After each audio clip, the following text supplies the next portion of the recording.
where you have, I think, a higher incidence of anxiety issues, for younger population, such a dependence upon social media, kind of festering, kind of creating a huge problem, across the nation, across a lot of the developed nations too, not just ours, not just the US. It's a challenge, it's a problem, and so we're going to have to look at that, look at the anxiety standards, look at, depression standards too, and what it is, do we have to tailor those a little bit more? But we want to make sure that, we are, bringing folks in that don't have issues, when they're coming in, and that they're going to do well, they're going to excel, being in the service, and that's, they're going to flourish. We don't want to have people that crumble when they come into their, to the challenges that we have, that we're going to put them under. Team, welcome back to another week here with Drew and Alex on the Mobs and Mo's podcast. And today, I want to share with everybody a life hack that I figured out. That other folks may have already figured out, but it has to do with ChatGPT, what I'm now calling Chef GPT. And this may actually turn into a blog post because I think it would be funny. But for some random reason, the other day I was in the shower and I thought, I wonder if ChatGPT could make me just like a banging meal plan. Have you ever tried this? I have played with it for both meal plan stuff and for workout plan stuff, and surprisingly decent. Well, so here's what I did. So I think people who listen may know I'm a fan of Michael Pollan and his work, especially when it comes to nutrition.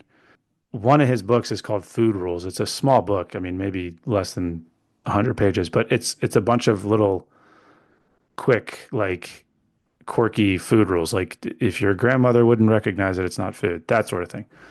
So I have that sitting on my kitchen counter. I've had it sitting there for ages, and I just kind of flip through it randomly when I'm cooking or whatever. So I go into ChatGPT and I say, write me a week of meals based on Michael Pollan's food rules, but add a little bit more meat and make it cater to somebody who like is relatively active and works out. Like just an insane setup. Okay. And then I go, which I know people are probably laughing at this, like, duh, of course you can do it. But the next thing I said was, okay, turn that into a grocery list. And then it took everything that was in there, created a grocery list with quantities broken down by section of the store. So I think what I may do for folks who think it's kind of a fun thing, I might throw all of that into a blog entry and just give folks. That's kind of cool. It was pretty sick. So it's a smart way to structure it. I did that somewhat jokingly and just on a whim, but I may actually next week just try and live off of ChatGPT's meal plan and see what happens. So have you yet prepared any meals? I have. So one thing I have done tangentially when it comes to Chef GPT is, and another life tip or life hack for people, when I'm sort of at the tail end of what's in the pantry, what's in the fridge, whatever, I'll be like, hey, with those ingredients, what can I make? Make me something with boom, boom, boom, boom, boom. I would say 9 times out of 10, it's pretty good. One time it'll just like, throw in some other stuff. It's like, bro, if I had that, I would have told you. I don't. It's hallucinating. That's what hallucinations are. Yeah, exactly. But I'm very impressed. The only very clear and obvious downside is that it eliminates any need for critical thinking. Like, I don't really need to think about anything.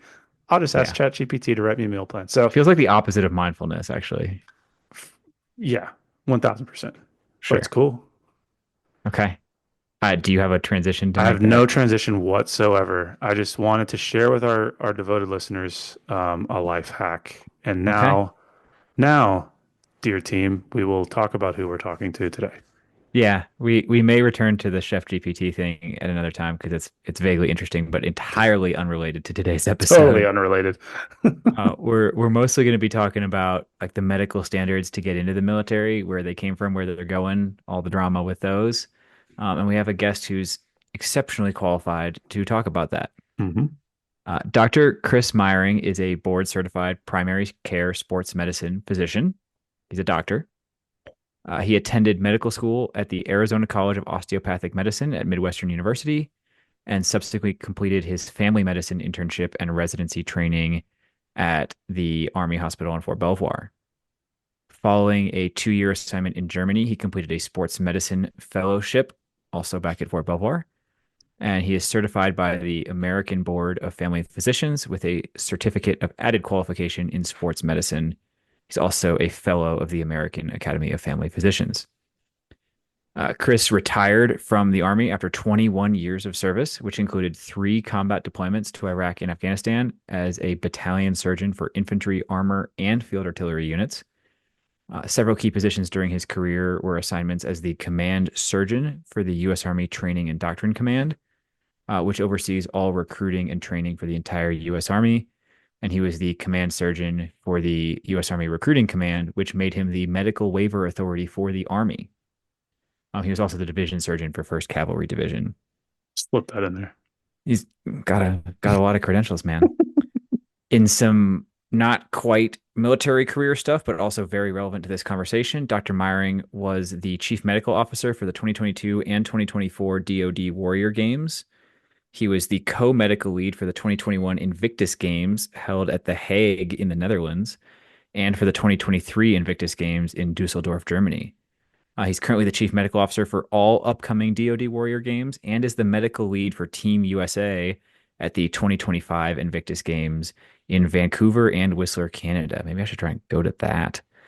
As you might expect with a career like that, he's the author of many peer-reviewed articles, book chapters, published abstracts, and national and international level conference presentations. He was the team physician for George Mason University, covering all collegiate sports. And he's volunteered medical services for a bunch of cool events, just some of them: Marine Corps Marathon, Army 10 miler, Augusta Half Ironman, All Army Wheelchair Basketball, Golden Gloves, boxing events, Special Olympics, Army Combatives tournaments, all sorts of stuff. Again, just another guest that reminds us how, I don't know, lame we are. He's done a lot of stuff. Done a lot of stuff. I did briefly work at the same command as him once upon a time. Didn't know him well, but we did exchange emails. Nice. So here is a conversation for folks who are unawares of the sort of accessions process, but I mean, fascinating with a capital F would be how I would label it. You're talking the most amount of rabbit holes that you could go down, and we do go down some of them. One of particular interest to me was this conversation we've had a couple of times around the stigma around behavioral health, and we're sort of driven to pursue that in the military, but if you're pre-military and you get that kind of treatment, you're kind of exempt, or sorry, you are unable to join. And he talks specifically to that point. A lot of conversation around the standards for the different branches and how those get decided and what this all sort of means. And again, for folks in human performance that might wonder why we have some of these conversations, I think it just helps to give a good optic of the landscape through which a lot of members of the military had to go to get to where they are now. It gives you a good understanding of not only one, what it takes, but two, for the folks sitting on the other side who are determining what those standards are. Like, it truly is, in Colonel Meyering's point, or in Colonel Meyering's example, like it's a career. Like, this is their entire job to determine these standards. It's not just something that's willy-nilly. So it was eye-opening for me because it's not something I've ever had to go through. For me, it's about getting past the headline a little bit. I did a quick Google just to check, and I'm seeing nearly identical headlines across a ton of outlets. Military.com, ABC, Asia Times, Amazon Web Services, the CDC webpage, like just everywhere. And it's the same line of 77% of young Americans unfit for military service, right? Mm-hmm. That's the latest talking point of why we need to worry about obesity and mental health issues and physical activity and all these things that contribute to people not being able to make it in. We've done episodes here about like the Future Soldier Prep course and things like that to try and help them get eligible. We're going to be revisiting that very soon because there's been some updates. But what does that 77% mean? What makes you qualified or unqualified? How do those standards get determined? Who actually evaluates people? How do waivers get determined? There's a lot of layers below that highlight headline number of 77%, or maybe more recently 80%. Who knows? And this is exactly what we talk about here is how did we get there? What are the things that disqualify people? How are those choices made? Because I think it is a little bit more complicated than people think. And it's not, there's always nuance. And that's why we have a long form podcast so we can talk about the nuance. And now that you have Chef GPT to help plan your meals and you have plenty of time on your hands, sit back, relax, and enjoy this conversation with Chris Meyering.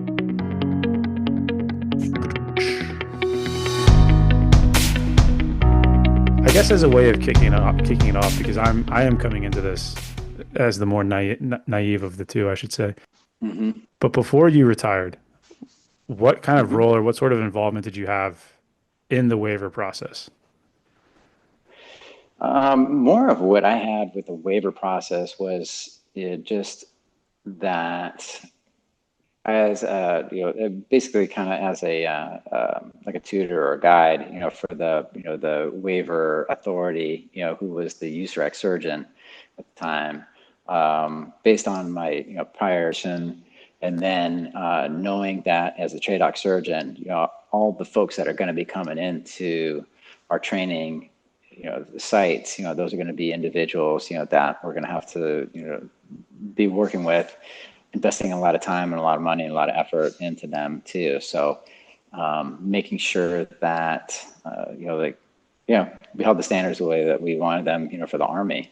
And, occasionally, there would be some meetings that I would attend, that were where all of the waiver authorities from all the DoD branches of service, would attend, in addition to, representatives from, the various surgeons general.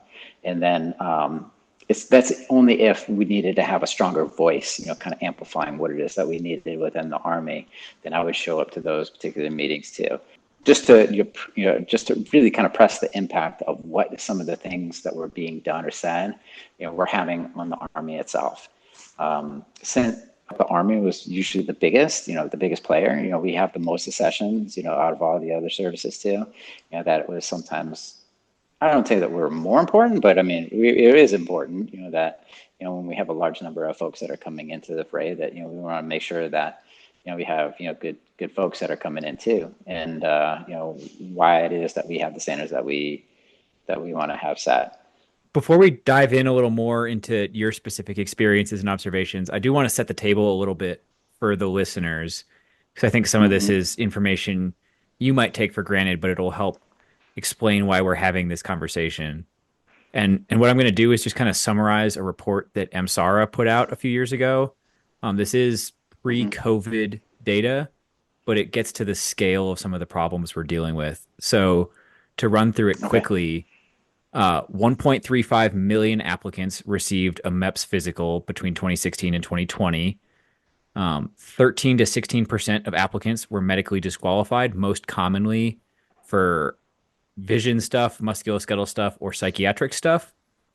8,000 Army applicants considered for a medical waiver per year. The other services considered smaller numbers, roughly 4,000 each annually. Disqualification rates varied by service. 47% disqualification rate for the Army, up to 66% disqualification rate for the Navy. The most commonly pursued waivers match the same conditions that people were disqualified for. That's not a huge surprise. They're asking for waivers from the things that they're disqualified for. Overall rates of accession were like 73 to 80%, but rates for medically disqualified applicants varied by category anywhere between 20 to 55%. So like in the 55% case, that means even if you were medically disqualified for certain conditions, you have like a 50-50 shot of still getting in. Mm-hmm. And then we'll Right. talk about this more, but depending on the condition, there's varying likelihood of an increased rate of early discharge, whether that be like an EPTS discharge, a disability discharge, various reasons people would end up not completing the term of service they signed up for. Mm-hmm. Um, Right. I'm, I guess, a starting question on some of this. One thing that got me really curious as I read that report, some of the disqualifying conditions don't really seem to have any difference in rates of early discharge as other conditions. Some conditions do have stronger correlations with adverse outcomes. Why would we not just change accessions standards so that the ones that don't increase likelihoods of bad outcomes don't require a waiver, and the ones that do have stricter waiver criteria? Mm-hmm. Yeah, it is difficult, to try to, tailor that, because you are trying to find a sweet spot, where, because you don't want to disqualify so much, that you're inundating the way a large number of these two, because there are varying degrees of clinical significance for some of the medical conditions that you see. And, when you have a MEPS physician, when the CMO, the medical officer, that's at the MEPS is reviewing things too, the analogy I like to give is like a train going by with a bunch of boxcars. They have so many people that are coming through, and you gave the number of accessions, waivers, like the MEPS physicals that come through too. And if you kind of like look at that on a day-to-day basis too, how many are coming flying through? So like all these people are patients. So really all they're doing is not looking at clinical significance, but just presence of. And then so if you say, okay, hey, somebody that has like a prior knee surgery. And we'll just take that as an example. They're just going to disqualify everybody with a knee surgery. Well, we know that that's going to happen. And so they're not looking at, the impact of that. And so if you just said, okay, anybody that's had a knee surgery or knee procedure that's done, they're automatically disqualified. You're going to cut out a lot of people from the, that are going to be medically disqualified that now have to get a waiver to be able to, become, come into the service, regardless of whatever, branch that they go to. So my background as a sports medicine physician, I know there's a big difference, versus, somebody that had like a simple scope versus somebody that had an ACL repair, a total reconstruction, or 2 reconstructions. I mean, that's somebody that's going to get disqualified. But in the book of, okay, we're going to just, like anybody that has this particular can not bring them in. That's going to make it, that's going to be something that I'm going to have to look at and waive, right? So that's why it makes, an increased workload, in order to try to do that. And so you don't want to make the medical accession standards such that it's going to be too prescriptive and then too, limit too many people from that standpoint. Now, there are some conditions that we do that, that it's like, hey, we don't, like if anybody has like a presence of like, say depression, behavioral health conditions, bipolar disorder, those are a solid no. So again, presence of those, they get automatically disqualified. We have the standards set at that particular point too, because we don't want to bring anybody that's into the service, that has an existing condition with that too. So that's, so that one is a little bit more simple, as far as like, where do we set the standards with that too? We want to have a, like a higher cutoff, I don't know if like higher cutoff, I don't want to use that to, higher or lower, but, we want to have we want to possible, when they're coming through, and then not bring them into, see, do we need to have a waiver for that particular person or not? So it's, so that's why we try to figure out what is the best way to kind of clear out, some of those too. And I will say this also, just the way that the current population is, like the way that the this particular generation that we're trying to recruit into the military service is, it's very much like the fast food type of nation, like immediate gratification too. So what ends up happening is that there are a lot of folks that they may have had an initial roadblock with not making the medical accession standards too, and they just stop. So even though you have it's a condition like, for the Army, like a small patch of eczema, so like a real, like easy rash, it's very easy to treat. It's really not debilitating in any way too. For the Army, I mean, unless it's like a significant amount of skin, that wasn't really a big deal for us, but if, but even if they had a simple patch of that too, that's something that we would bring into the Army fairly frequently and grant waivers for that. But we would have a very high population that wouldn't even try anything past that. Oh, well, I guess I can't do it. I can't make it. All right. So, and then they go on to something else too.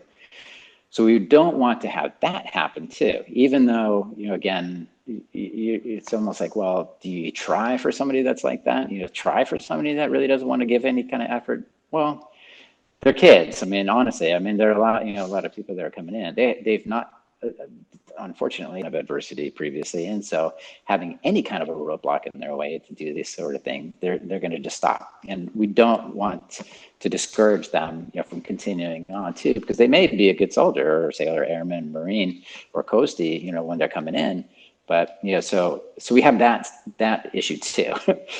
Hopefully that all makes sense, But it's why we have to kind of tailor this and kind of refine it, review it, taking the data that we get from AMSARA, and then we look back at the DOTI standards, the instruction manual for accession standards, and we look at that frequently, revisit, hey, do we need to change any of the wording that's on this too? Because is it too restrictive, or is it allowing too much in? And then we base that off of the retention the existing prior to service data, the retention data, all of that information that you just mentioned in that particular report. We review all of those to make sure that we do tailor that standard the right way. So there's like 5 different directions I could go for follow-up questions on that one. I'll try to tailor. Loves it.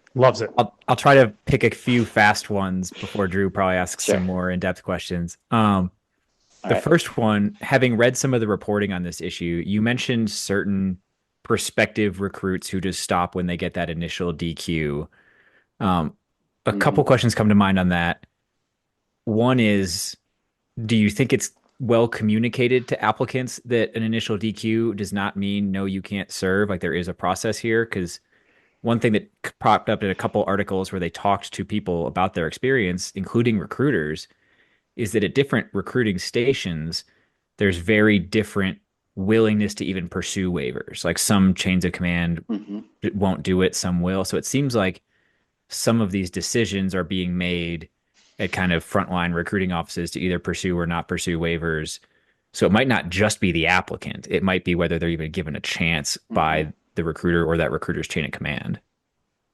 That's certainly possible. And it's one thing too that we try to look at. Like I've had, meetings, with, some of the leadership, when I was at USREC Surgeon, like I had meetings with leadership, about, like how I operated, like what it is that I did, made sure that there wasn't a long wait, so we had a pretty large queue, for waivers, when I came in too, and I worked hard to eliminate that. So we were doing next day or same day, decisions on waivers too. That's a big deal, because if you're having to wait on a waiver, even if it's a simple waiver, I mean, you get a lot of people that lose interest, so the recruiting station's having to pay attention to that, they're having to follow that, again, like keep the potential recruit with interest, making sure that, that they're not going off to another job, another area or whatever. So that was another big thing too, is that's another thing to kind of another wrench in the works, for the whole, the huge scheme, that the way that it goes. But, communicating, what it is that we're doing, from our end to make sure that, and really kind of communicating some of the things that there are some conditions that I would most likely never waive, just to have a solid understanding of that. But, there's the never say never kind of thing, but there are certain ones that there's a higher, likelihood of being waived, coming into the Army. So making sure that they understand that, and that's, then, that getting communicated over to, from me to the, the station commander over to the recruit themselves. That's, again, it's a fun telephone game, just to make sure that the same message is getting sent all across the board. But, so we try, from the communication, perspective. One of the other things is you may have, if you have a large volume of people that are coming through a recruiting station and there's really no issues for them, and, they have like all the, greatest recruits in the world, they don't need to spend time on any of the people that come through. That's another potential issue where, okay, all right, so these 5, individuals, potential recruits, they had some medical waivers that needed to go through the, waiver, issues, get those, reviewed. But I got another 20 kids that are coming over that, okay, I'm just going to focus my attention on them. I mean, that's another potential challenge too, that you could sometimes see.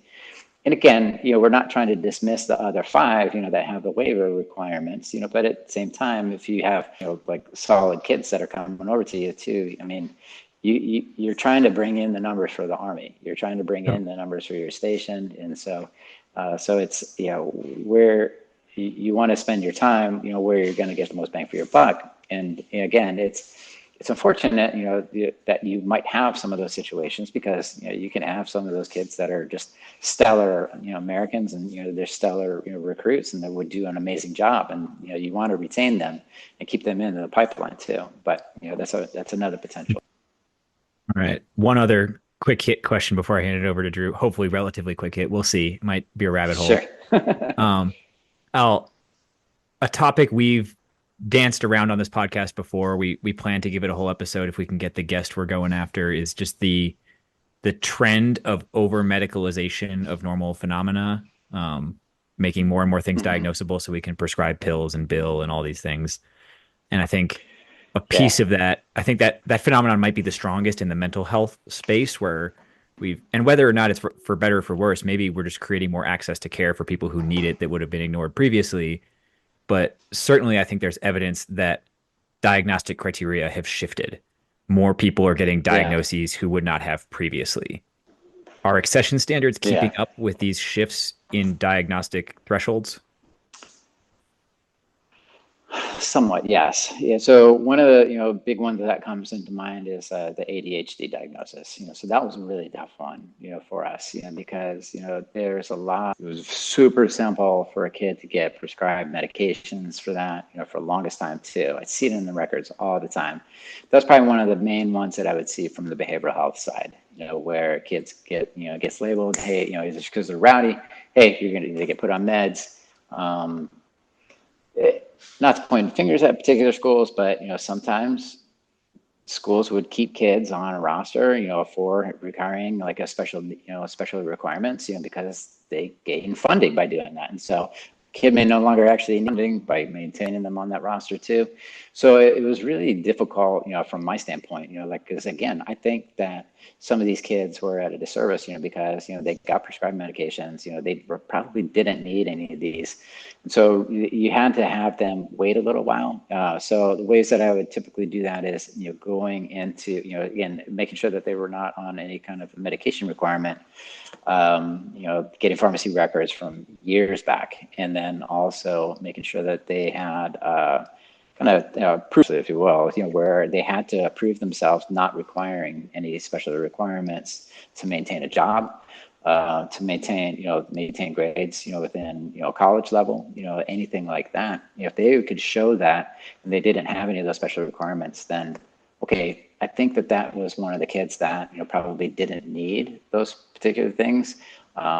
Maybe, had been given the medications or you'd have a kid that was given it like it was a question mark. Hey, does this job maybe have it? They wouldn't do testing. A lot of the providers too, unfortunately, would just give a medication and say, okay, let's see if this works. And so again, not fair to the individual, not fair to the kid that's trying to come into the service too, because I mean, well, for one, there's kid, they're going along with, what the doc says, what the parents are saying too, and they're just kind of, going along with that. And maybe they didn't truly have that diagnosis. And really the wording that I would use in that particular instances was condition not supported by documentation. So I'm not saying that they didn't have it, but I'm saying that, like what I'm seeing in all of the documentation records, it didn't really kind of support that particular diagnosis. And then so I would grant a waiver for that particular condition. So yeah, so you would have that fairly frequently, and that's probably the biggest one that comes to mind. And we do try to figure out like what's the best way to go about that. That's really a difficult one where you don't really necessarily want to change the standards. That's going to be put on the waiver authorities to do their job, dig into that a little bit more, because there are kids that have ADHD and they're really not good for coming into, having a drill instructor, kind of telling them what to do. And then when they're not on any kind of medication and getting them to focus on menial tasks, it's really, that's not a good fit, so, there's probably a better fit for them in some other way if you're, serving the nation, if they're wanting to do that, but not in the military. So, yeah, so that's one that even though we know that's a condition that, would cause some, potential problems and is probably in a lot of the kids, that we see right now, we still have to have the standards up high so that way we catch all of those ones and make sure that we don't bring them into the service.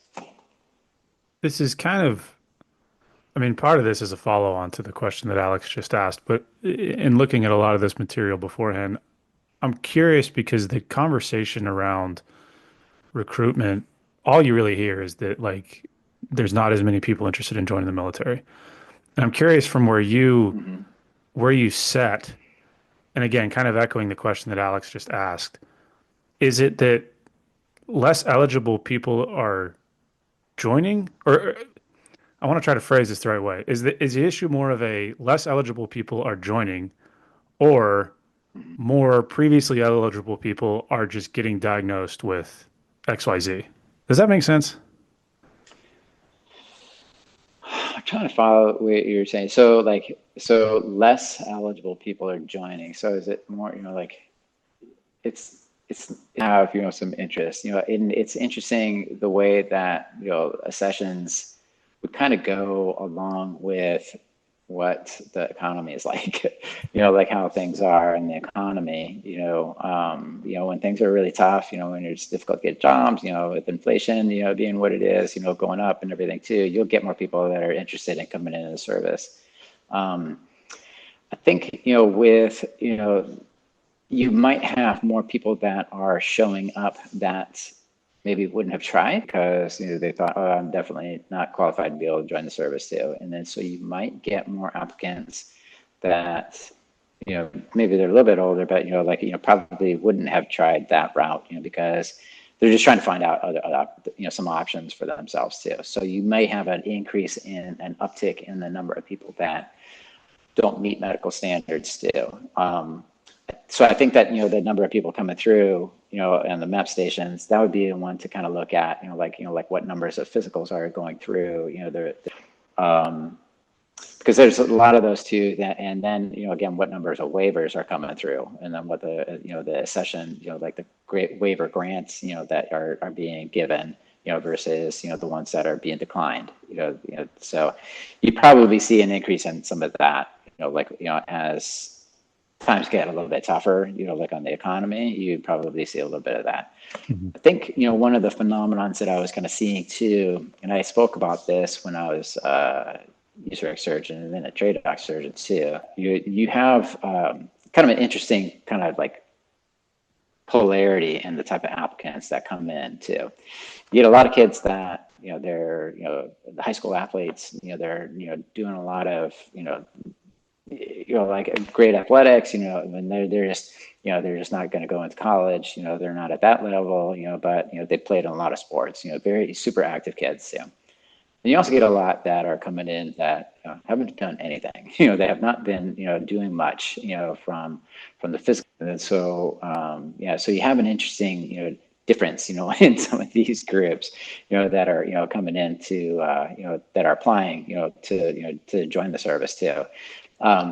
What's interesting is that you have somebody that has done no physical activity. Well, the likelihood of them having a musculoskeletal complaint is pretty low. And then so I'm not going to catch them on some of these things versus a kid that's been playing, college, like high school athletics or like travel ball or whatever, sport, that they're going to be playing too. They're going to have a musculoskeletal condition too. So that's one other interesting aspect, that kind of came from us.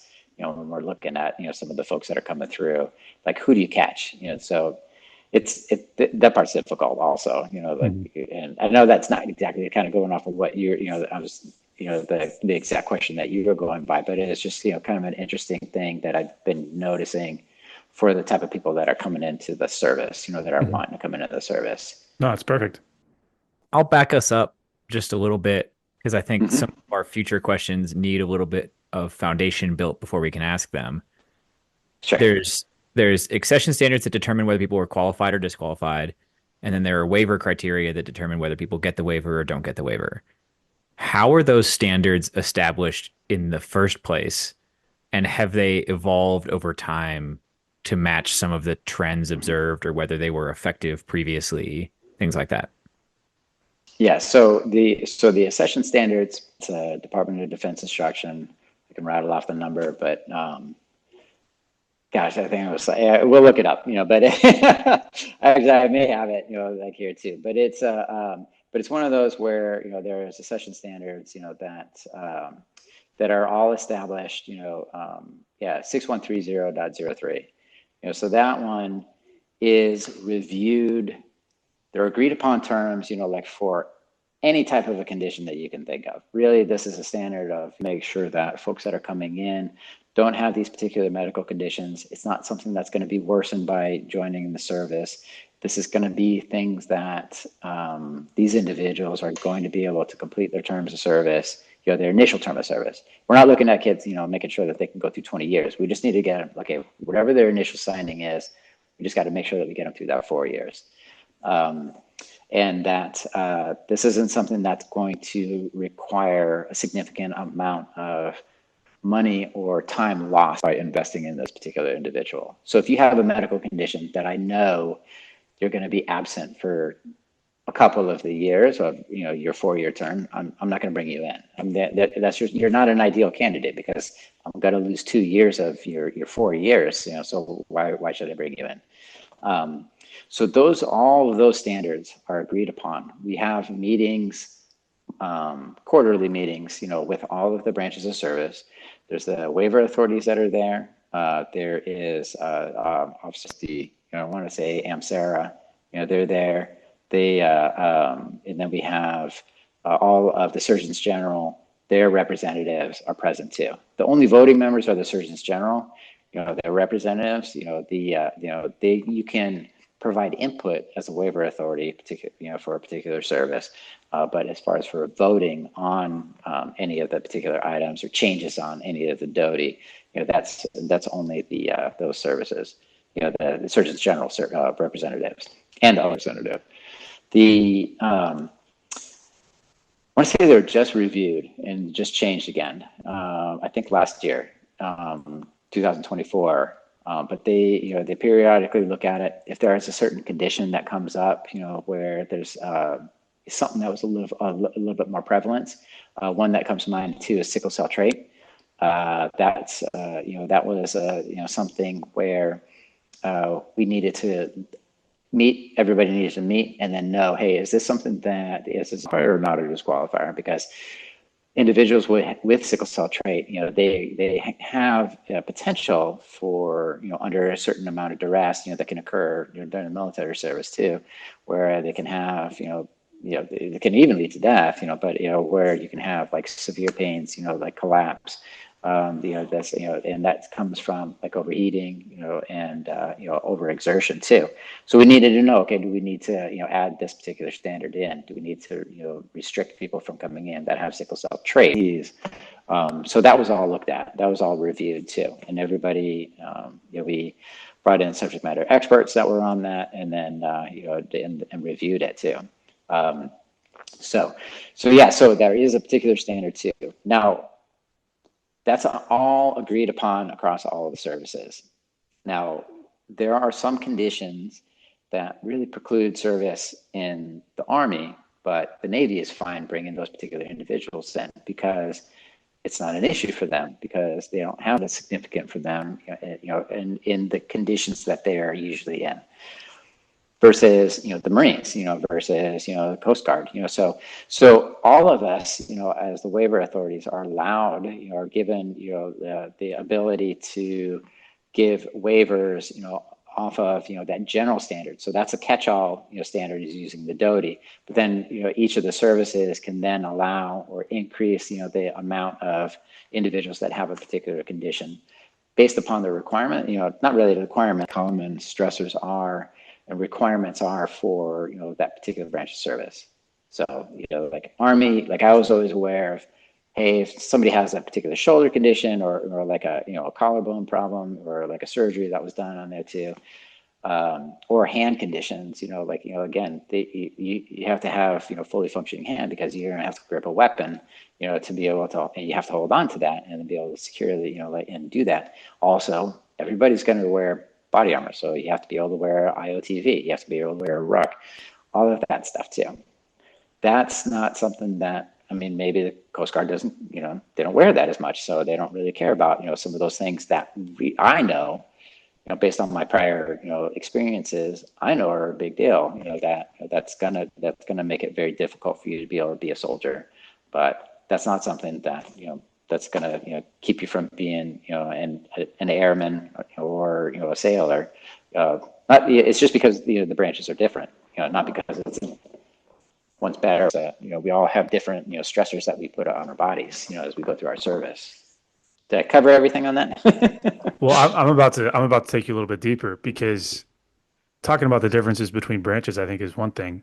My question is about the changing nature of warfare. And one of the articles that we looked at leading into this had to do with somebody who was diagnosed with autism later in life, very mild, but that was obviously a condition that led to a whole heap of trouble for him.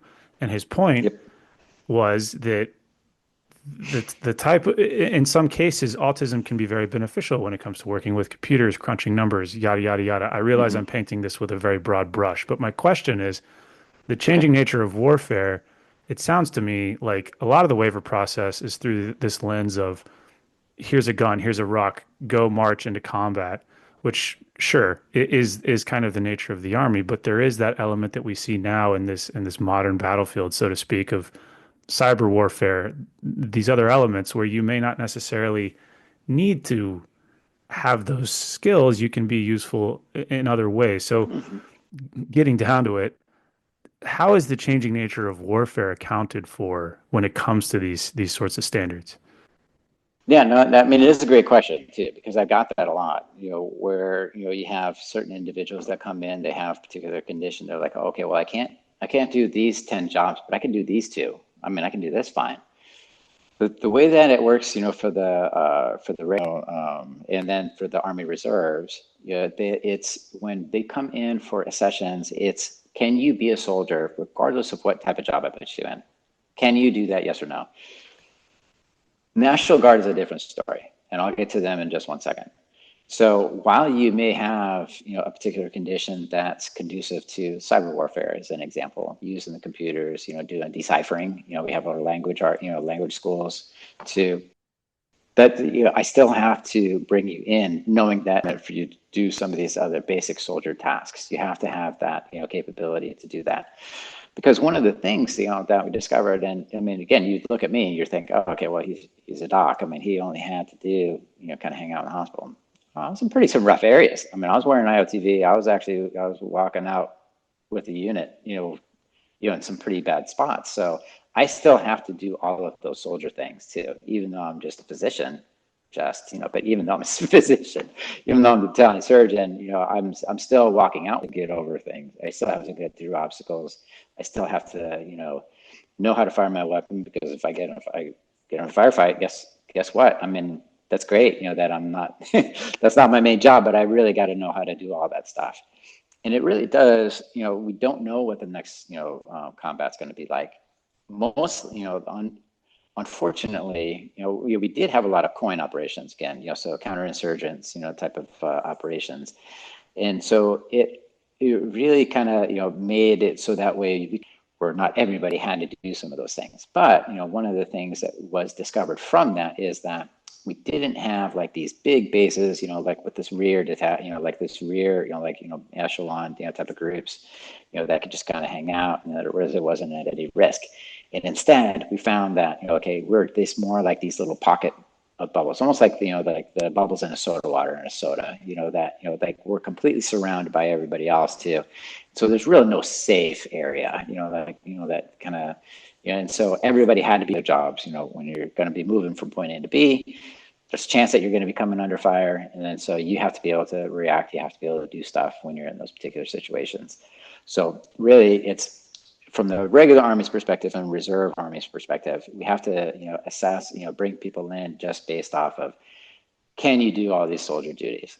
Now, I mentioned the National Guard because they're very different, because not in that they don't use the same DOTI standards, but they have the capability of recruiting an individual based of an MLS. So basically, if they have a job that, okay, there's an underfilling of these particular individuals, they are allowed to waive and grant access to, that particular job, because they have a shortage of that individual within their ranks, and then they need to get it filled. So they can grant waivers based off of what that is. So as an example, if I have, somebody who could be a great medic, if I was to bring in that individual, they would, they can be an infantry, and then they can be, artillery, they could be, like whatever, but, they have, the capabilities of being a medic, but if they have certain medical standards that preclude them from being able to do that, I can't bring them in.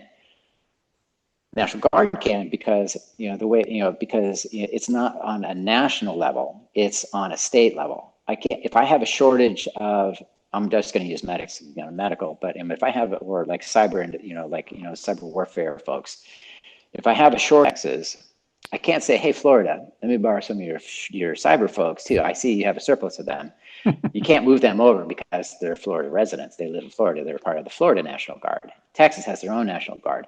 So they have to get their numbers up to whatever their standards are, to whatever their fill requirements are too. So in order to fill those requirements, they're allowed to grant waivers based on that alone. And they're just going to be brought in for that particular job. And then that's it. They're not going to be asked to do other jobs or anything too. But that's what Guard versus regular Army and the Army Reserves. So makes sense. It does make sense. I Yes. think it's a little bit ironic given that it seems like people in the Guard and Reserve have a much easier time switching MOSs than people in active duty do, but we'll save that conversation for another day. My broader question, and this is also like zooming out a little bit. I've heard plenty of chatter, not as much recently, certainly a few years ago, but about Genesis being a huge problem for military recruiting. And for listeners, Genesis being the new electronic medical record that the military uses. Part of what it does is ingest data from other health records, makes it a little bit harder to hide things from the military medical system as you're trying to join. Some officials have like pretty strongly denied that that's the case and saying that other issues are really at play. I'm curious about your perspective. And I think I was explaining this to Drew a little bit before the episode because Drew has never been in the military. He's always worked around the military. It used to be much easier a long time ago to just lie and get into the military and the military just wouldn't know. And it's become much harder. Before I asked this question, I was kind of doing some Googling just to confirm what I thought was the case. We use Audie Murphy as like an example of the ideal soldier all the time. People Wasn't are he trying like to get their 15 or something? Yeah, so he just lied to the military and got in underage and would have been a fraudulent enlistment. Yep. I love those stories. Go out and have a birthday and come back. Okay. Yeah, you did. He got his sister to sign a thing that said he's actually a year older. And he kicked ass. I mean, there's an argument to be made there. Like, Yeah. Well, the thing is too, is that, then you have a lot of other, folks that tried to do the same thing too. And then, then didn't turn out well, so that, that's the only problem too, is that, because there's a lot to be said about, having lifetime experience, to having development of the frontal lobe, and it does help. It does help a little bit. But yes, Genesis, it has been a challenge. And then the challenge in that that is coming into, I'll just go ahead and say it's just basically an antiquated hardware system, where now you're having to funnel through a lot of information into, this really, narrow tube essentially to try to get everything through. And so that's what makes it very difficult. From the standpoint of you're having to declare everything too, I see that as a good thing. I think it's really, because you had the individuals who were trying to get in and really putting themselves and others at risk. Say you have an allergy to, I don't know, something that is seemingly benign to a lot of folks too. Like, okay, well, I have an allergy to bee stings. Okay. You're not going to be given a EpiPen when you go out into the field. And then if you get stung by a bee and you have an anaphylactic reaction where your airway shuts down too, the chances of you living are going to be pretty slim, because you're going to be out in an austere location. You're not going to be able to have access to that immediate response, sort of medication, and that's going to be a terrible outcome too. Well, who's that? It's kind of like likening it to the parents that sneak their kid onto the roller coaster and they know that he's under a height, and then they get him on, and then the kid flies out of the safety equipment. Well, is it the roller coaster's fault, because they didn't catch it? Or is it the parents' fault because they squeezed him in, or the kid's fault, because he knew that he was under height and he still, had a catastrophic injury from that too. So this is, the way that you look at it, from the Genesis perspective is, I'm trying to eliminate those kids that are coming in, have a true medical condition that really precludes them from being in service, because it will put them at a significant risk, to themselves. And so even though they're great Americans, I got it, they want to serve, but you know what? You have terrible asthma. You're going to be out in the middle of nowhere. You're going to have a reaction. Nobody's going to have an inhaler on them too, because nobody gives an inhaler, and then you're not allowed to have it. And then what? So that's what I'm trying to prevent, by catching a lot of this stuff. I was pretty good at stuff too, I'd read through it too, and you'd see like just a glimmer of stuff. And I mean, it's kind of like you have massive amounts of information going past your face, trying to collect it too. But you have to, figure out how to pare that out and then be able to figure out, okay, no, this is that. Wait a minute, hold that. They didn't declare that, but this is a condition. I'm seeing it here. This is a medication that was listed obscurely in a medical record or something like that. But now by having the genesis and then bringing in a lot of the electronic health records or other health records too, and then being able to see all that, it takes work out. It allows somebody that has medical knowledge, like the medical waiver authorities, to be able to make a really informed opinion about that particular individual and decide, yeah, you're suitable for service or no, you're not. It does slow down the process though. I mean, I got it. I mean, because now instead of me getting, like maybe 20 pages of records, from a kid that's coming in too, now I get all like the well child visits. I get all of it, like there's everything. And so now I'm having to parse through all of that stuff too, or the CMOs are trying to do it. And so workload, yeah. But, again, it's just something that we're working on, trying to improve the system and the way that we review all of it. But I think it's on the overall grand scheme of stuff, we want to try to collect as much information as possible so that way we keep kids from coming in. Now that is one of the other arguments that you get a lot of people that were that had kids that were dependents. That was the hugest argument too that drove me nuts. It's like oh, you're only disqualified by the kid because they were part of the DoD, and then you can see this other kid couldn't get with it. Okay, we're eliminating that argument by doing this with the Genesis stuff because I know that was a problem, but really at the same time I was like, look, that your kid is suitable for service now because I feel reassured because I can see everything. You're right, yeah, I can see everything, but I know that this kid's going to be fine. I already reviewed everything. Yeah, they may have the word asthma listed in their record, but look at everything. I see all the documentation that goes around that diagnosis being in there, and I know okay, that was just somebody said maybe this is asthma, or they just kind of like incorrectly diagnose it as asthma, and it's going to show up in that kid's record. But now I can. Those records are great. I mean, for one, I was used to them because I'm military, but at the same time, it was really easy for me to figure out where did that documentation come from too, and then be able to find out, everything that supported that particular diagnosis and was it supported or not medically supported, yes or no, and I could make a quick decision on that. So I think that from that standpoint, I know it's kind of long-winded, but I think the genesis, we need to make sure that we have the infrastructure and the support structure to be able to use that particular tool, so that way it doesn't bog down the system because people have got to get through. Remember what I was saying earlier on, too, when I was talking about the wait times. If I'm having to wait for forever to try to get through one kid's records too, and then it times time. I mean, if I can only get through 20 records in a day as opposed to 40 records in a day, I mean, now I've got to wait because now the flow is coming through the MEP stations backlog, and I don't want that because the longer a backlog, the less interest that a kid's going to have in coming into the service, and I got to make sure that doesn't happen. I don't want them losing interest in this. I want them to come in. Again, if I think they're going to be good, I really want them to come in. I don't want them to have it, be like this long wait to try to get that decision too.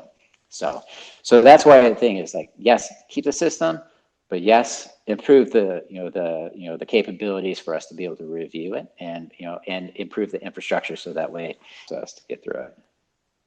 There's a question I've wanted to ask forever, and you're finally here, and I can ask this question because I think you may be able to help me out with this.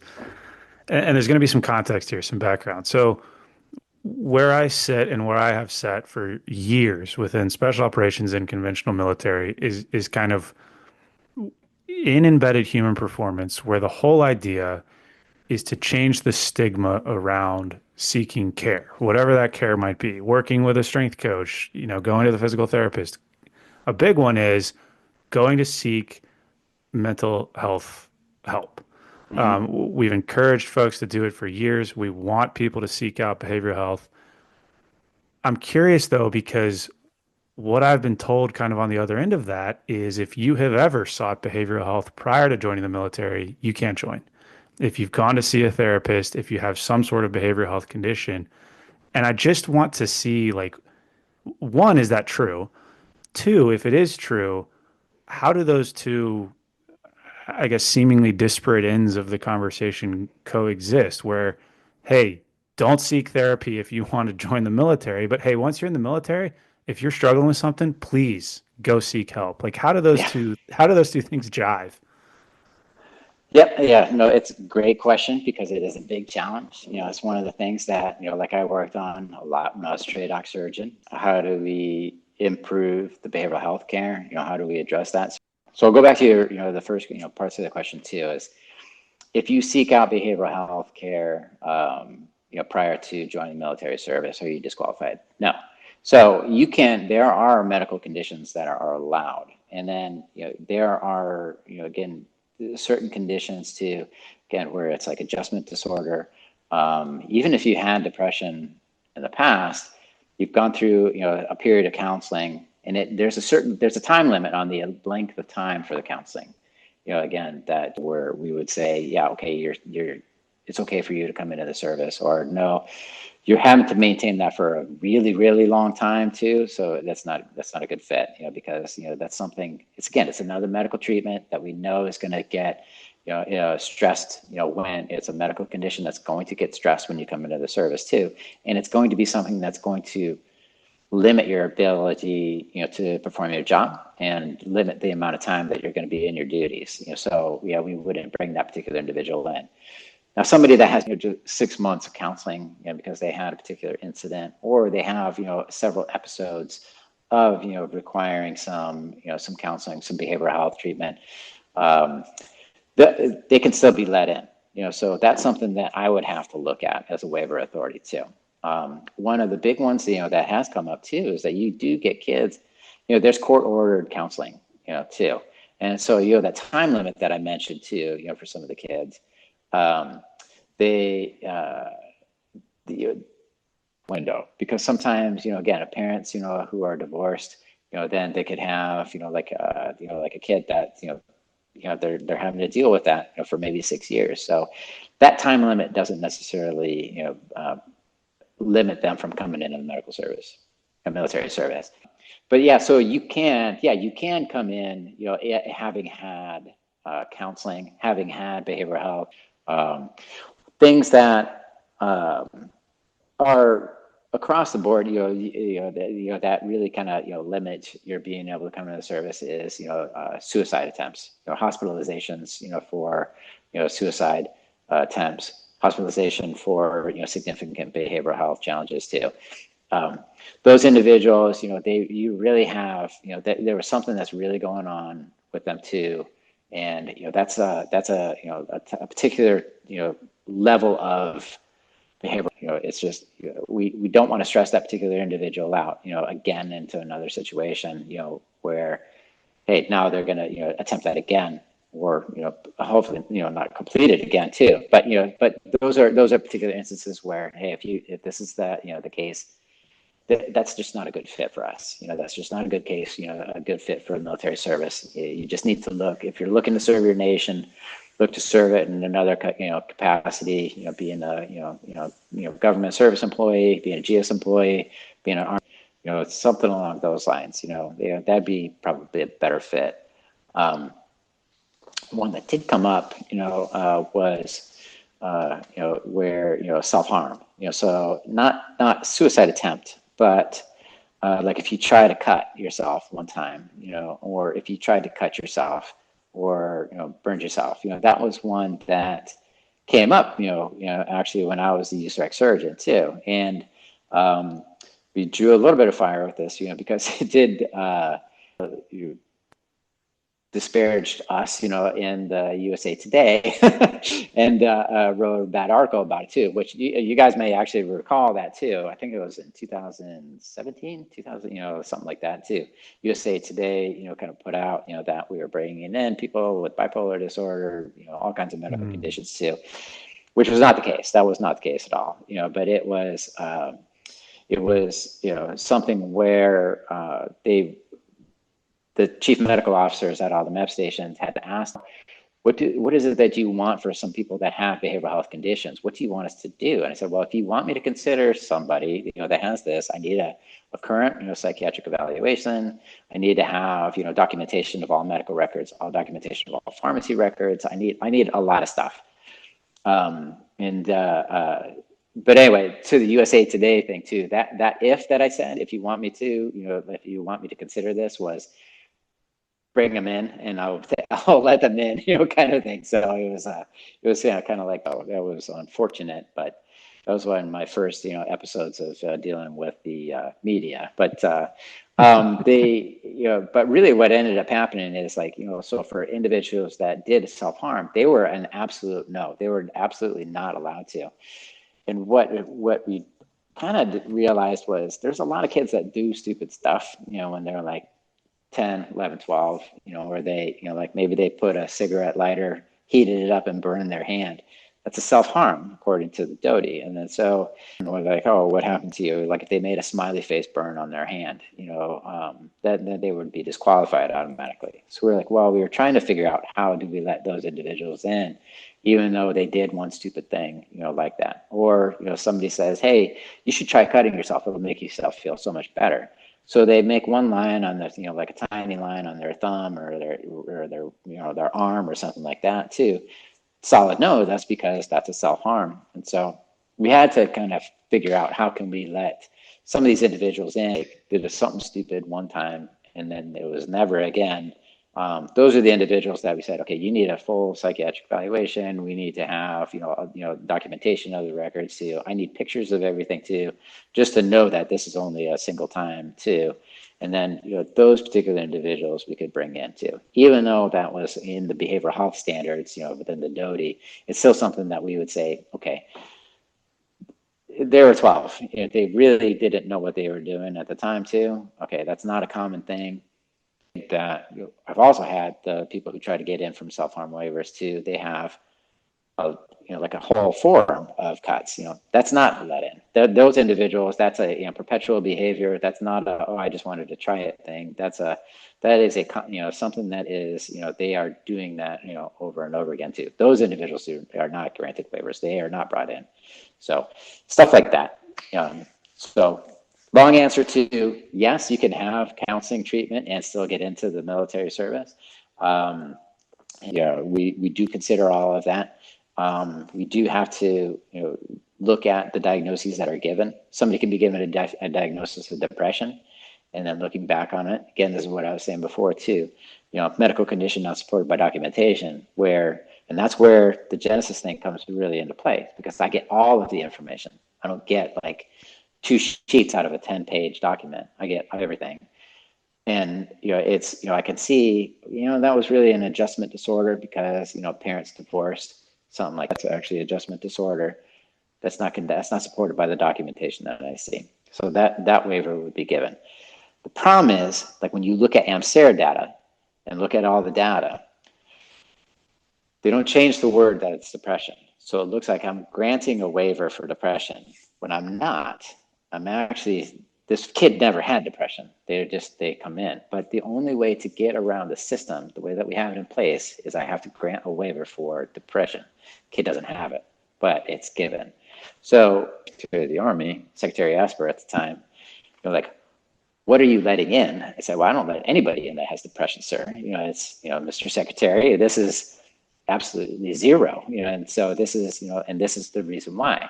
This is why it looks like that. So that was a fun conversation, by the way. It was Secretary Asper and General Milley, the Chief of Staff of the Army at the time too. Both again went on to the Department of Defense, but anyway. So that kind of is a long-winded answer of like what it is that we do, looking at these particular conditions too. Is it an automatic disqualifier? No. Because we do want to support people getting care, again, if they need it.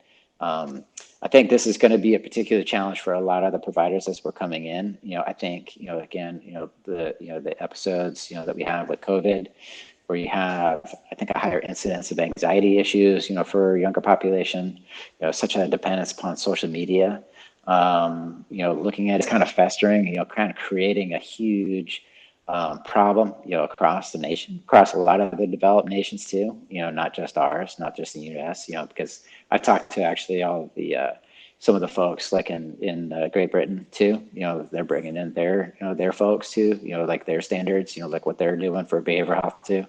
And it's a challenge, it's a problem, and so we're going to have to look at that, look at the anxiety standards, look at, depression standards too, and what it is, do we have to tailor those a little bit more? Standards, we never do that, but we want to make sure that, we are, bringing folks in that don't have issues, when they're coming in, and that they're going to do well, they're going to excel, being in the service, and that's they're going to flourish. We don't want to have people that crumble when they come into their, to the challenges that we have that we're going to put them under. Mm-hmm. For the readers, I will throw the article he mentioned from USA Today. Listeners, sorry, not readers. I will throw the article he mentioned from USA Today in the show notes. Not only does he get called out, they put the actual image of the memo he wrote with his signature block on it, directly in the article. So he got put on blast pretty hard on that one. Just dragged. I love that, man. It was bad. I got an apology from from my bosses, like saying we definitely threw you under the bus, but we had to do it. I was like, that's fun. Hey, sorry, okay. Sorry we did that, but we had to. Sucks to suck. Yeah, yeah, it does. But honestly, it's okay. I took it on the chin. But that like prior to that particular job too, I had actually come out. I had been all Army, and then so this is my first introduction into coming out with organizations that maybe didn't have the Army's best interests at heart. Because I came from being a first cav division surgeon right before that particular job too. Everything else, everybody was like bleeding green. I mean, so didn't matter, everybody's all on board with, what it is that you're doing for the job. And so coming out into that too, you had definitely some individuals that were really looking for and making sure that the Army failed. And so I thought it was unfair. I mean, honestly, for all the readers or listeners, you can look at the particular article and what it is that I wrote, and it's a big if you want me to consider this, then this is what you must do. And that got totally twisted around too, and had to do answering to a lot of high individuals like the House Armed Services Committee and the Senate Armed Services Committee, their representatives for that too, just to answer that and make but we passed. I mean, we did. I have told everybody, anything that I waive, I will talk and I will stand in front of anybody and be able to defend the reason why I did it and the reason why I thought that person was going to be a particularly good soldier. And I wouldn't bat an eye and be fine with that too. And I conveyed that to Secretary Esper and General Milley at the time and all the other bosses and all the other, big people that were in the room too. And they're like, okay, all right. Nice. We are at about the hour mark here, so we're going to wrap it up pretty soon, but I want to sneak in a couple more questions before we close. We've been on the behavioral health topic for a while. I'm going to take us away from behavioral health because there's tons and tons of conversations about that. We'll certainly come back to it in future episodes with behavioral health experts. I want to bring you back to one that's kind of related to your sports medicine background, but I'm curious about asthma specifically. Because I've read a bunch of the research. A ton of elite athletes, even endurance athletes, have asthma, but the severity of asthma can vary widely. I've had service members tell me they can't run fast because they have asthma, which is, depending on the severity of the asthma, clearly kind of not true. We had a guest on this podcast over a year ago. He ended up getting 6th place at the CrossFit Games, is still a professional athlete today. And I think this is a crazy story. He originally got into CrossFit because he used CrossFit to cause asthma attacks. And then he went for runs during those asthma attacks to make sure he could successfully hide his asthma from the Army if he had to. I believe that. I'm just kind of curious how you, as somebody who decides who gets to join the military, looks at a condition like asthma. Yeah, asthma was a difficult one too. Because you want to talk about something that would get overprescribed. You have a kid that comes in, they've got a bronchitis, and they're like, "What? It's not medically indicated. It's not necessary for that particular treatment too, or that particular condition too." So, That's what really made it difficult. You have a lot of people that did not have, that really didn't have the medical documentation to support that diagnosis. Now you have people that did have some reactive airway disease too, and then as a kid, and then they grew out of it.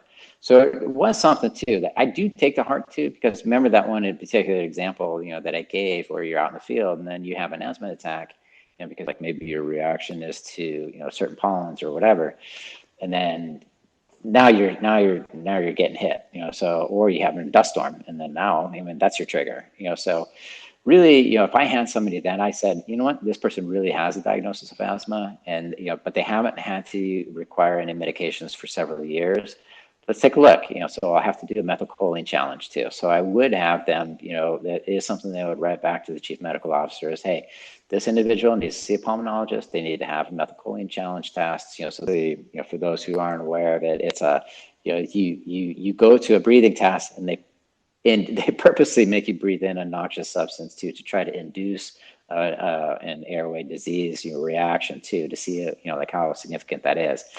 If you don't have asthma, you're going to be fine with it. It's no big deal too. It's just, annoying probably more than anything. But, if you have asthma, your body will react to it too, and it'll narrow down the airways too. So it's good to know because, we don't want to have people that are brought in, that have that particular, condition. You don't know where you're going to be. What type of environment it's going to be. There's a lot of people that react to the cold. Well, one of the big things that the military is doing right now is, we're having to really kind of posture more in the Arctic Circle, because the air, the waterways are opening up a little bit more too. Pathways that were formerly just solid blocks of ice, now they're opening up, and now so you can have, people that can kind of get to, certain areas too of significant interest. So. Because you have bad asthma, then okay, we don't want to bring you in, because you can't serve in that population. Or again, we were just in the desert areas too, a lot of dust, a lot of like smoke, a lot of other problems there too, and that could create some problems also. So so we want to make sure that you don't have somebody that has significant disease. You may have had it as a child, you may have had it in the past, where you had like an inhaler that was on hand too, but you never used it. You hadn't been, like last prescription was over 3 years ago too. Okay, I'll tell you, I said this too, like I'd actually, given, like other statements too under oath, and that, really, one of the things that people need to understand is that even though you could have a professional athlete. One person that comes to mind mostly is like Gary Hall. Great swimmer.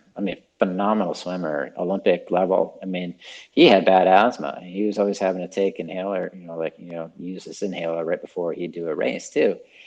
He's not suitable for service. That dude's, an amazing, he's not somebody that I would be able to bring into the military service because he's got significant asthma. And just because you can control it in a safe environment like this doesn't mean that when you're in an austere environment like I've been in, you're going to be okay. And because I can't necessarily get all of those medications out to you. If I was like, when I was battalion surgeon too, I only had like a very, very limited amount of medications at my disposal. And so somebody has a bad attack or somebody has something bad happening to them, I'm doing some and I got to try to fly them out. Well, that's a big deal. That's a big deal. Like if you're out in a location too, not only because it's a big risk for the crew that's having to come in, we're losing an individual. I'm not going to get another person into that slot for a long time. You have small numbers of people that are doing a job. And if I'm losing people, a couple of people, like off of a line, off of a squad unit, that's a big impact because the work's got to happen still. And I'm not going to get a replacement person to fill that spot, for a while. That month, that 2 months that it takes for me to try to fill that person, and that's, get more boots, another pair of boots in that person's position too. That's too much time. There's a lot that goes on in 2 months in a deployment setting. There's way too much that happens. So we can't afford that. So that's why, asthma is a tough one. If it's incredibly mild, if they haven't had any requirements, it was in the past, okay, and then they test and then they're good, that's okay. They have significant asthma, requiring inhalers, like rescue inhalers too, that's a no. That one's one that I know is, going to get worse potentially. when they get exposed to potential things too, or if they're going to be without that particular medication and they're going to be at a risk to themselves and others, who are trying to rescue them. All right. Well, we are past an hour now. We do have a couple closing questions, but they'll hopefully be pretty quick. Sure. This one, the Okay, one I'm about to sorry. ask, this might be out of left field. I don't know. This is not related to accessions or anything. But you are a sports medicine guy working with the military. I am curious. In my last couple of jobs when I was working with the Army, I had conversations with some guys you probably know, Fran O'Connor, Chad Holsopple. Yes, So those are great friends of mine. so the conversations I had with them were around the potential to integrate sports medicine MDs into these human performance programs that are proliferating across the DoD. I'm curious, Yeah. being a sports med guy, do you see a role for like a sports med MD in like kind of a coordination role, maybe at a higher echelon or something like that? Like, how can we plug in the efforts the military is doing to grow more sports medicine physicians with the efforts around human performance? I'm glad you asked that. I'm actually a big fan. I was a huge, I really actually, pushed, for this, with the Surgeon General Dingle at the time, and then actually pushed, and he agreed and said, we're, for the Army's perspective, they actually increased the number of training slots that we had. This is when I was TRADOC surgeon. We actually changed, they got an additional skill identifier, for sports medicine that didn't exist, prior to that. The reason why that's important, for anybody that's listening, is that if you don't have that particular identifier as being a requirement for a job as a like a surgeon, like at one of our main training sites too. So you have, like we'll take Fort Jackson as an example, and then Health and Fitness, over at those locations too. You have these brigade elements, battalion elements, where you have a lot of medical care providers that are there, but you don't have is somebody that's kind of like a division surgeon to oversee all of these nice new shiny toys that these commanders get that they don't know how to use. They don't know the nuances of what does an occupational therapist do? What does a physical therapist do? What does an athletic trainer do? What is this? All of these different things that you really need to have somebody that has about all of those and then can kind of help assist the commanders with integrating them into their mission and to use them to most effective manner. And so by putting that additional skill identifier and then putting a requirement to have, an 05 level or even an 04 promotable or somebody along those lines, like to be like the physician that supervises all these particular elements too. I think that's necessary because you want to use all of the capabilities, share some of the resources, across the units too, because it's going to take a little while to fill all the H2F, personnel slots, too. And but you want to make sure that you're using them to their utmost capability. So that's why I'm a big fan of that. I think that's really necessary component. You really need to have a sports medicine, again, I'm very biased. I'm a sports medicine physician, but you really should have somebody that's like that, that has an understanding of military medicine, but then can integrate all of those key, most, to their highest capability for the unit. Before we let you go, one of our favorite closers that we've asked to folks in all different lines of work, but I think based on the conversation we just had with you, I'm curious as to what your thoughts are going to be. If the Army or the military at large came to you tomorrow and said, you have the blank canvas to rewrite the entire waiver and accessions process, what would you change? And maybe to cage it, like what would be, your top 2 or 3 that you would want to do differently if you could just completely start this whole thing from scratch? Oh boy. No pressure. You have the keys to the castle. Yeah. I think one of them, I think the behavioral health one is one that you really want to take a close look at too. I think for a lot of the reasons that I mentioned, that there's, the world's changed, the social media especially has really put a tremendous amount of stress on a lot. I think it's kind of messed up a lot of people. Being in a pandemic situation too, that's made things even more challenging, kind of putting, making people a little less social, creatures than we really are. And so, and, really the Army in particular, like we really depend upon each other. That's the thing. you gotta figure out, how to deal with the person on your right and left, and then interact with them. And, it's because we have a job to do and work together. And I unfortunately don't think that that's really kind of being worked right now. So, probably looking at, some of the behavioral health stuff. And like I said, anxiety in particular, for that reason. Boy, that's tough. I think another one too is, maybe looking at the asthma also. Again, that's another one. I think it's overdiagnosed, for kids. And you have a lot of great Americans that are wanting to come in and join the service. We kind of put this brick wall up against them too, and we got to make sure that we're not blocking out too many people. I think the genesis, having access to all the information, that'll be key. Because then I don't have those kids that really do have an issue, and they're just not going to they're just giving me the pharmacy records from particular Walgreens. Well, I give you pharmacy records from a CVS down the street, but I never go there, so it's going to be blank. So that's really easy. It's like, oh, I don't get any medications. So I think looking at that too, because I think we're going to be kind of make sure that is it really something that necessarily precludes us from military service. See if I'm going to do a third one. Boy, I don't know what that. You kind of hit 3. I don't know that one. Yeah. What's that? You kind of hit 3. Did I hit 3? Yeah, I think. Yeah, I got it. The broad stroke was like with the behavioral health and the asthma. So yeah, that was all good. Yeah.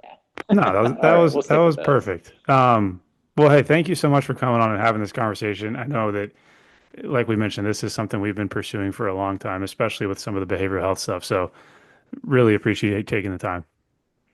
Yeah, absolutely. It's been my pleasure. Yeah, I'm always happy to talk about this too. I know it's very kind of, confusing, as far as for, like everything too. Like, how the heck they come up with that decision? That doesn't make any sense. But yeah, so I'm happy to talk about it. For sure. Thank you. Awesome. Thanks.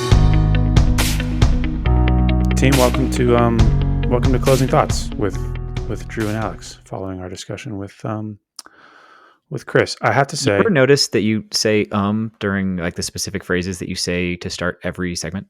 Give me an example. Hey team, welcome back to Hey team. Yeah, I do, don't I? Hey team, welcome to the tail end of our podcast episode with Drew and Alex, having just spoken with Chris. No ums. Look at you. Well done. Literally almost just then went into an What I wanted to say before that little coaching session was that I finally got an answer to the question I've had for so long, which was the conversation around behavioral health. And I was under the impression, I suppose somewhat erroneously, that if you sought any kind of mental health treatment whatsoever, you were rendered ineligible for service. He sort of dismantled some of that. It sounds like there's still a little bit of a challenge there. Well, I think I liked the framework he gave me because it helped me understand something that I didn't really understand before, which is that the initial qualified versus disqualified decision is really just a triaging step. Like you're disqualified if you have anything that might not allow you to serve and does require a little bit extra medical due diligence by whatever military service you're trying to join. Then the waiver process is where that due diligence happens because they don't have enough time to look in extreme detail at every single candidate. So it comes down to the candidate and their recruiter caring enough to put in a waiver. And that's the step that gets you the extra attention of somebody deciding whether your specific situation merits getting a waiver. And we didn't dive into it too hard in this episode, but a lot of it, especially when it comes to like, actually, I mean, it's all of these different health conditions. It largely comes down to what kind of treatment you needed, how long you needed that treatment for, and how long ago that was. Like within the last X number of years is going to be one of the critical questions. Did you receive medication within the last 3-5 years, whatever it is? That's going to play a huge role in determining whether you get that waiver or not. I think my biggest takeaway and maybe this is because I have never served, but I did not realize that there was as much nuance to it as he laid out and as you just sort of described. Because I think you do hear stories all the time of folks going to the recruiter being told no and then just giving up. So Yeah. perhaps the lesson learned today is that if at first you don't succeed, try again, or move to a different state and get a more lenient recruiter, because apparently that's a thing too that I learned tonight. And you also don't have to move states. I follow this actually a lot. There's each military service has a Reddit page. Things are Like- wild on Reddit. Don't trust Like everything you read there. official Reddit pages? Not run by the services, mostly run by like former members of the services who just care enough to moderate the page. That's how Reddit works. And often you'll see conversations about, hey, I am interested in joining. Mm-hmm. What do I need to do? Will I get in with this condition? Whatever. And a frequent piece of advice I see given on there, often by people who are or were recruiters themselves, is telling people to go find a different recruiter. Because sometimes like your individual recruiter might just not care enough to process your waiver because they're not sure you're going to get it. So they just don't. At that point, it might be on an applicant to go. And it might be a different recruiter at the same recruiting station, or it might be a different recruiting station down the street, or whatever it is. But you can try with a different individual recruiter. Mm-hmm. And I guess I'll probably mention this in the intro too, but for folks that do get this far into the episodes that we have like this and are wondering what this has to do with human performance, I think being on the receiving end of the individuals that have to go through this process, it sort of helps to understand what the gateways are, how those gateways get put into place, who is sitting behind those decisions, how frustrating a lot of this can be, because I think it does. You would think there might be some trickle down effect, and he mentioned some of the things that he might change about this process, but I would like to think that as embedded human performance becomes more popular across the branches and at all different levels, you might start to see some changes in how we view a lot of these things. Because kind of like to your point, I mean, asthma is a great example where on the performance end, we kind of know that you can still do quite well with some of these conditions, and maybe someday, sooner rather than later, that gets reflected in some of these standards that are being put out. So that would just kind of be my bow on that conversation. And I got to highlight another tie into human performance that I think is crucial. He talked about it briefly, and I think it honestly deserves a deeper conversation because it gets to the root of conversations we have about injuries all the time. Looking at the calendar, I think this episode is going to come out after a couple injury-related episodes. But he made the point, like, who would you rather have as a recruit for the military? A guy who didn't do anything physically active his whole time growing up and therefore has no injuries, no musculoskeletal injuries on their medical record, but is also extremely prone to injuries because of a lack of physical development, or somebody who played a ton of sports but therefore had a handful of injuries that are now on their record. Like, from a superficial level, the guy with no injuries on the record might be easier to get through the system because of how we structure it. But that's because it's easy to keep track of documented medical care. It's a lot harder to assess somebody's like risk for future injury. So some of these are tough. Like that's a really, that example, I think, gives us a clear tie into what military human performance staffs are responsible, tie into conversations about injury more broadly, and how this stuff is complicated. It might seem simple at first glance, but making decisions like that is hard. For sure. So with that, we will leave you for this week and hopefully see you next week. Thank you. Thanks, gang. Thanks for stopping by. Hey, Alex, let's cover our ass real quick. Oh, great idea, Drew. All right, guys. The views and opinions expressed in this program are those of the speakers and do not necessarily reflect the views or positions of any entities they represent. Thanks for tuning into this week's episode. Before you go, please rate and review the pod on the listening platform of your choice. You can also visit us on our website at www.mopsinmos.com. That's mops, the letter N, mos.com. You can check out the library of podcast episodes, our latest blog entries, any helpful resources, and also sign up for our newsletter. Drew nailed it. Just to underline a couple of things, the podcast entries have in-depth show notes on the website. So if you missed anything or you want to read any of the research we talk about, it is all there.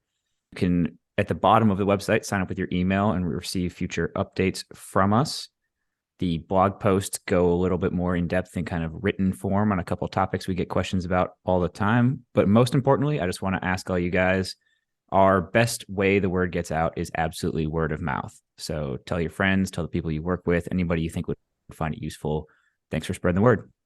If you have any questions or comments, feel free to shoot us an email at either Drew or Alex at mopsandmos.com. Or there's a contact form on the website. Thank you.